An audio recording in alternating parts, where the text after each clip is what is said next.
2020 సంవత్సరం నుంచి 25 వరకు దేవుడు అనేకమైన శ్రమలు, అనేకమైన పోరాటాలు, అనేకమైన కన్నీరు, ఆర్థిక పరిస్థితి, ఒక్కొక్కసారి అయితే తినలేని పరిస్థితి, ఒక్కొక్కసారి బిడ్డల చేతిలో పెట్టుకొని మందులు లేని పరిస్థితి.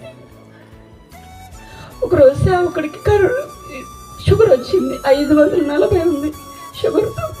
నేను టెస్ట్ చేసినప్పుడు సేవకుడు షుగర్తో చాలా బాధపడుతున్నాడు. కళ్ళు కనిపించట్లేదంట. నాకు చెప్పలేదు, భయపడతానని. ఎమ్మట అన్నకి ఫోన్ చేశా, నా 540 ఉందన్న షుగర్, నాకు భయం వేస్తుందన్న. అంటే నువ్వు భయపడద్దమ్మా, నువ్వు ధైర్యంగా ఉండు, ఏది కాదని అన్న నాకు ధైర్యం చెప్పాడు. అప్పుడు అంత షుగర్ అవ్వటానికి కారణం షుగర్ వేసే మాత్రలు వేయటానికి 1-2 నెలల నుంచి డబ్బులు లేక ఆపేశాం.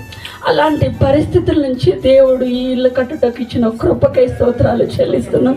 నేను దేవుని అనేక మార్లు అన్నాను, నాకు గుడిసె ఉండుటకైనా సహాయం చేయ, అద్దెలు కట్టుకోలేకపోతున్నాను, మీరు సహాయం చేయనన్నప్పుడు ఇంత పెద్ద